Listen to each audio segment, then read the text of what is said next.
Hello friends, my name is Simran और मैं अपने channel my life my opinion में आप सबका वेलकम करती हूँ। फ्रेंड्स, आज सुबह मैंने एक वीडियो अपलोड की थी। उसमें मैंने जो भी चीज़ थी उसके लिए सितारा को रिक्वेस्ट की थी कि वो अपनी बात रखें। अगर उनको लगता है कि मरियम सही बोल रही हैं तो या सच बोल रही हैं तो भी बता दें, अगर नहीं तो नहीं। तो उन्होंने बहुत सारी चीज़ें अपने एक सब्सक्राइबर ने क्वेश्चंस किए थे, तो मुझे लगा कि मुझे उसके बारे में भी बात करनी चाहिए। देखिए, जो भी उन्होंने क्वेश्चन रेज किए थे उनका रिप्लाई मैं यहाँ देना चाहती हूँ। पहली बात तो आपने ये बोला कि सितारा वहाँ पर सऊदीया में प्रेजेंट नहीं थी जब ये सारी चीज़ें हुई, तो सितारा को सच का पता ही नहीं है। तो ऐसा नहीं है सिस्टर, सितारा बिल्कुल मरियम के साथ टच में थी। जब सितारा के ऊपर इल्ज़ाम लगे थे तब भी सितारा सऊदीया में नहीं थी, वो तो यहाँ पर थी। और कभी ये प्रूफ हो ही नहीं पाया कि उसका जो सलमा का हस्बैंड है वो पाकिस्तान आया या नहीं आया, या सितारा को मिला या नहीं मिला। कोई प्रूफ आज दिन तक सलमा ये दे नहीं पाई।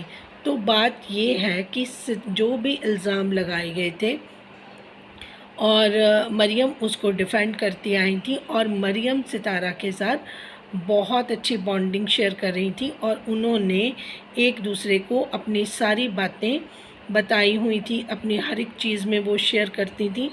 जब उसको ईमेल्स वगैरह आई या जब उसको ये प्रॉब्लम स्टार्ट हुई तो डे वन से वो सितारा के संपर्क में थी। वो सितारा को इन सारी चीज़ों की डिटेल बता रही थी, क्योंकि वो इन सारी चीज़ों को तब सोशल मीडिया पर नहीं लेकर आई थी। बहुत जब सर से पानी ऊपर चला गया तब जाकर उन्होंने ये सारी चीज़ें शेयर करी थी। तो इस चीज़ की विटनेस खुद सितारा है। अगर वो आज मरियम के हक़ में बात नहीं करती हैं तो ये बहुत बेमानी सा लगता है, और सितारा का जो इमेज है मुझे लगता है वो भी ब्रेक होता है। क्योंकि देखिए, आपके लिए कोई इतनी बुरी तरीके से लड़ा, जॉब गई है नहीं गई वो एक सेपरेट बात है, लेकिन आपके लिए जिसने इतना किया है, आप उसके साथ अच्छी बॉन्डिंग शेयर कर रहे थे, आप उस पर ट्रस्ट कर रहे थे, तभी आप उनसे अपनी सारी बातें शेयर करते थे। तभी जाके मरियम आपको डिफेंड कर पाई, और मरियम ने अपनी तरफ से भी पूरे एथिक्स के साथ उन्होंने सारे काम किए, और उन्होंने वैलिड पॉइंट उठाए, और सारी उन्होंने पहले आप इन्वेस्टिगेशन करती थी, और जब उनको लगा कि सितारा बिल्कुल सही है तब उन्होंने उनका साथ दिया था, जो मुझे लग रहा है।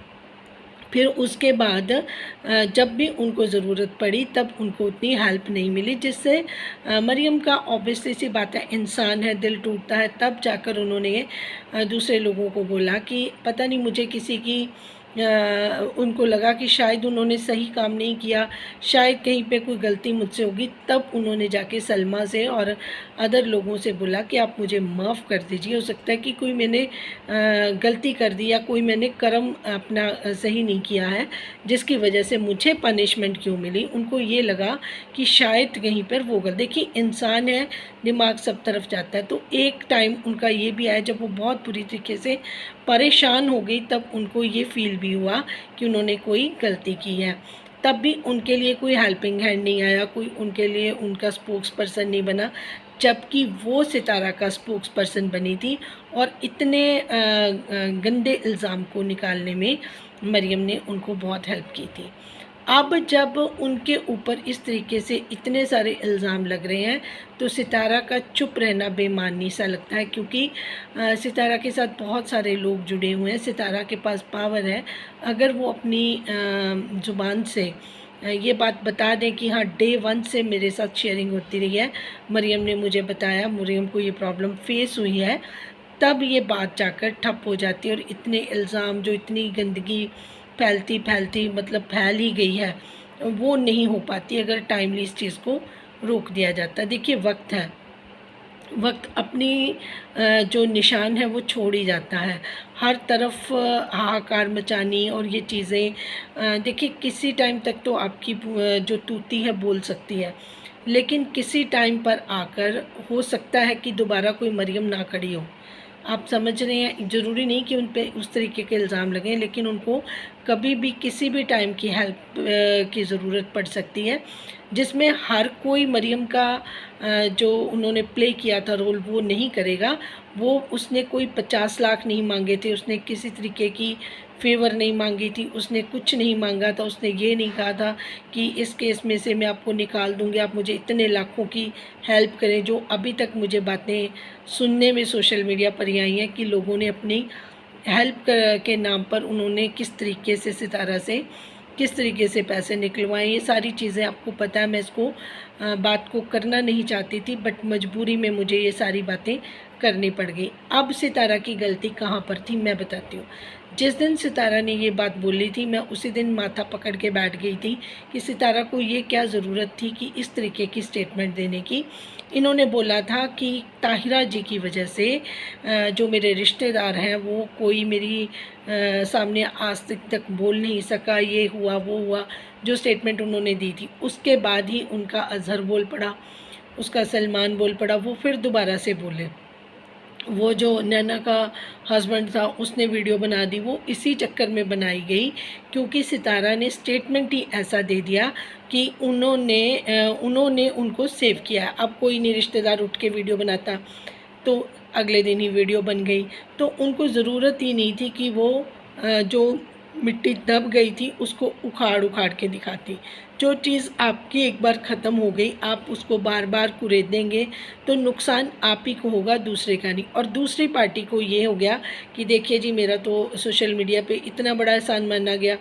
और उनको तो मकसद ही उनका यही था कि जितने भी सपोर्टर्स हैं, अगर कल को उनकी कोई बात बाहर निकल आती है, ठीक है, जो आपको हेल्प कर रहे हैं, तो आपके सपोर्टर्स तो उनके पीछे पड़ जाएंगे। जब उन्होंने सगी बहन को नहीं छोड़ा तो मुंह बोले रिश्तों को क्या छोड़ेंगे। तो इसलिए उनको अलग करना बहुत इम्पॉर्टेंट हो गया था।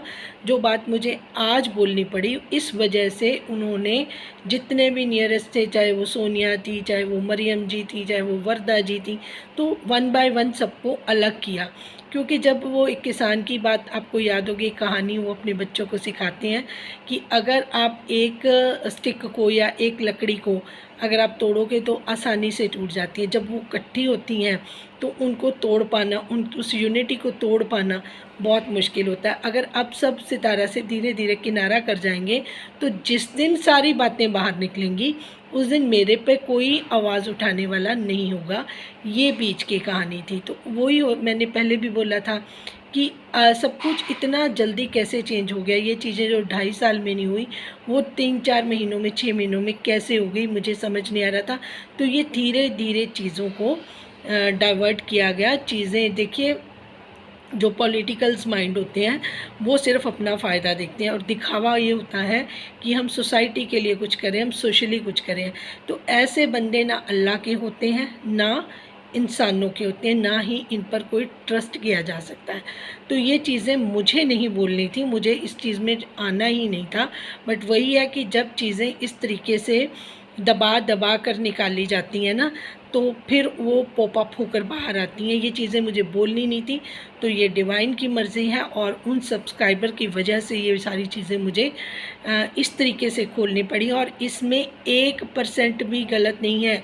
अगर सितारा आकर इस चीज़ को बोल दें या कोई भी ये प्रूव कर दे कि जो भी बातें मैंने बोली हैं, क्योंकि ये मैंने खुद नहीं बोली हैं, इसलिए ये बातों में बिल्कुल दम है और ये सारी चीज़ें इसी वजह से ख़राब हुई हैं। और तीसरी बात मैं ये बोल दूं कि अब सितारा जो चीज़ें आज आप बोल रही हैं कि मेरे हस्बैंड सिर्फ मुझे यूज़ कर रहे हैं या उनको अंदर से जो आपकी अहमियत ही नहीं है, उनको अपने बच्चों से जुड़ाव ही नहीं है, जो चीज़ें आप कर रही हैं, बार बार आप ये चीज़ें बोल रही हैं कि हाँ मैं ही कर रही हूँ, जो कुछ करना है वो मैंने। इसका मतलब सीधा है कि आप दोनों घरों का खर्चा कर रही हैं। और आपका कहने का मतलब है कि कौसर को यहाँ लाने का मतलब ये था कि आप इक्वली दोनों घरों को ट्रीट करेंगे। ऐसा नहीं है, कौसर उनको उस तरीके से बिहेव नहीं करने देती है और उनका खुद का भी मन नहीं है, उनका खुद का भी मन नहीं है। अगर कौसर अकेले होती, उनको रोकना चाहती तो वो रोक ही नहीं पाती उनका खुद का मन ही नहीं है कि उनका आपके साथ कोई जुड़ाव है या आपके बच्चों के साथ। मैंने पहले भी कई बार आपको बोला कि अगर आपका चैनल राइज नहीं करता, बूस्ट नहीं करता, आपके पास मंथली इतना रेवेन्यू जनरेट नहीं होता, तो ये इंसान कभी भी आपके साथ ना होता, ये कौसर के साथ ही होता। अब वीआईपी ट्रीटमेंट कौसर को मिलना, कौसर को नौकर चाकरों की आदत डालना, फिर अपने बेटे जो उनका इब्राहिम है उसके लिए लग्जरी लाइफ का इंतज़ाम करना, उसके लिए हर चीज़ आप उनको मुहैया करवा देती। इन सारे एफ़र्ट्स का कोई आपको फ़ायदा नहीं हुआ, क्योंकि आपके बच्चों के लिए उतनी मेहरबानियाँ या उतना लगाव आपको भी पता है नहीं है। तो आप एक कहते हैं ना, वहम में ज़िंदगी नहीं निकाल सकते। जो सच्चाई है आपको स्वीकार करनी पड़ेगी, और यही डिवाइन चाहते हैं कि आप अपनी आँखों को खोल लें। और जब आप अपनी आँखों को खोलेंगे तब आपको पता चलेगा कि अल्लाह के सिवा आपका कोई नहीं है। यही आपकी लाइफ जर्नी लेसन है जिसके लिए आपको इस धरती पे भेजा गया है, कि आप ये लेसन सीख सकें कि आपकी जो अटैचमेंट आपके दूसरों लोगों के साथ आप करती हैं, चाहे आप अपने बॉडी का खून का कतरा कतरा भी इन लोगों के लिए बहा देंगे, तब भी आपको कुछ हासिल नहीं होगा। ये चीज़ें मैंने आपके लिए बहुत वीडियोस बनाई हैं, और उन सारी चीज़ों में मैं 6 महीने से यही बात बोल रही थी कि प्लीज़ आप अपना कनेक्शन अल्लाह के साथ बनाइए। आप छोड़ दीजिए सारी चीज़ों को, वो आपको खुद गाइड कर देंगे, खुद एडवाइस दे देंगे। जहाँ पर ज़रूरत होगी वो कोई ना कोई रास्ता आपके लिए निकाल देंगे। आपको किसी से डरने की ज़रूरत नहीं है। आपके पास रेवेन्यू आ रहा है, आज आप उनसे अपना कार्ड मांग रही हैं तो उनकी शक्ल देखने वाली होगी, ठीक है ना। आज आपने मांगा कि मेरी गाड़ी की चाबी और ये दे दीजिए, तो उनके एक्सप्रेशन देखने वाले थे। तो आपको अपनी सेल्फ़ रिस्पेक्ट के लिए और अपने बच्चों के फ्यूचर के लिए ये स्टेप आपको उठाने ही होंगे। ये नहीं है कि अब आप कह रही हैं कि मेरा जाने का मन नहीं है। बिल्कुल सही कर रही हैं। ऐसे इंसान के साथ आप बाहर जाकर करेंगी भी क्या, जिसकी कोई फीलिंग्स ही नहीं है ना। वो अपनी तरफ से उनको था कि चलो मेरा एक बाहर का टूर हो जाएगा, जितना सितारा के पैसों से मैं दुनिया देख सकता हूँ, ऐश कर सकता हूँ। वहाँ पर जाकर भी उन्होंने अपनी वाइफ और अपने इब्राहिम के लिए शॉपिंग करनी है, वहाँ से भी वो उनके लिए कुछ ना कुछ लेके आना। उनके प्लानिंग्स ही कुछ और है, क्योंकि उनकी जो आत्मा है वो सही नहीं है। इसीलिए मैं कह रही थी कि अगर आपको अपनी लाइफ को बिल्कुल बैलेंस करना है तो आपको एक PLR सेक्शन ज़रूर लेना चाहिए। किसी डॉक्टर से या किसी अच्छे एक्सपर्ट से मिलिए, वो आपकी पूरे पिछले पास्ट लाइफ का भी पूरा डिटेल्स आपको दिखा देंगे। आपको पता चल जाएगा कौन मेरा है, कौन मेरा नहीं है। उसके बाद आपकी जो फीलिंग्स हैं वो स्टेबल हो जाएंगी, बैलेंस हो जाएंगे। आपको किसी के आगे गिरने पड़ने की ज़रूरत नहीं पड़ेगी। तो इतना परेशान होना, इतना रोना, फिर अपने आप को आप अपसेट कर लेंगी, उसका कोई फ़ायदा नहीं होगा कि आप डिप्रेशन में जाएं या अपने बच्चों को ही आप लुक आफ्टर ना कर पाएँ। तो ऐसी जो है, कह सकती हूँ, फेक मोहब्बत, उसको आप लेकर नहीं चल सकती। मेरी राय ये है कि आप इससे जितनी जल्दी अपनी जान छुड़वा लें वो ज़्यादा बेटर है। और आप सिर्फ़ और सिर्फ अल्लाह के साथ कनेक्ट करें, आप स्पिरिचुअल हो जाएं, आप डिवाइन के साथ कनेक्ट हों, और ताकि आप दूसरे लोगों को भी अच्छा कुछ सिखा सकें, अच्छे लेसन दे सकें, उनके लिए भी कुछ कर सकें। जो 1 मिलियन लोग आपको प्यार करते हैं, उनके प्यार का भी कुछ अच्छा सिला मिल सके। Thank you so much for watching. जिनको मेरी बात ठीक लगी है वो अपनी राय का इजहार कर सकते हैं। Thank you so much. Thank you.